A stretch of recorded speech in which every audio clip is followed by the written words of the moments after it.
আরে সরবদা মুই একটা মারাত্মক ঘটনা ঘটে থুয়ে আসলো। কি রে? 11টা মুরগি কাঁচায় খেয়ে ফেলাছো। আরে এটা কেমন তুই কথা কলু রে? তুই 11টা মুরগি কাঁচায় খেয়ে ফেলাছিস? মোর তো বিশ্বাস হয় না তোর কথা। আরে মুই কি তো কোনোদিন মিথ্যে কথা কছুম? ঘটনাটা কি মোহনা খুলি কত? ক্যাপড়ার বাড়ি মুরগির খাঁচাটা আছে না, খাঁচাটা চারোপাশে ঢাংছিল কয়টা শিয়াল ঘুরি ধরছে। তা মুই তো বুঝছুম যে শিয়ালগুলো মুরগিগুলো খেয়ে ফেলাইলো। সেই জন্য মুই চিন্তা করলাম যে শিয়ালগুলোকে মুরগি আদি দিয়ে যায়। সেই জন্য মুই শিয়ালগুলো খেতে দিয়ে একটা করে মুরগি ধরলুম আর কাঁচায় গপ গপ করে খেয়ে ফেলাম। কাঁচায় খেতে এনে খারাপ লাগছিল, তা ওটা কোনো ব্যাপার নয়। আরে তুই এলে কেমন কাম করছিস রে? তোর কথা শুনি যে মো 3 দিনের ভাত জমে গেল। আরে বাবা কয়দিন আগত বুঝছিস আমার না এক খাঁচা মুরগি আসল। তা মুই তো মনে করছো মুরগিলে শিয়ালে নিয়ে গেছে। এলা তো দেখিন লাগছুম তুই মুরগি খাইস মানছিস না।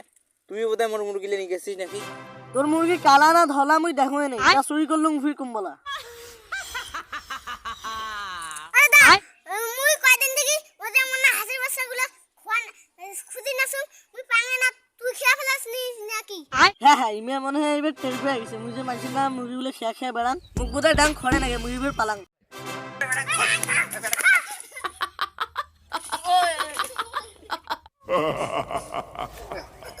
তুই তুই তুই মুখ দেখি পালালু কেন? কত ধং সেদিয়ে কত ধং?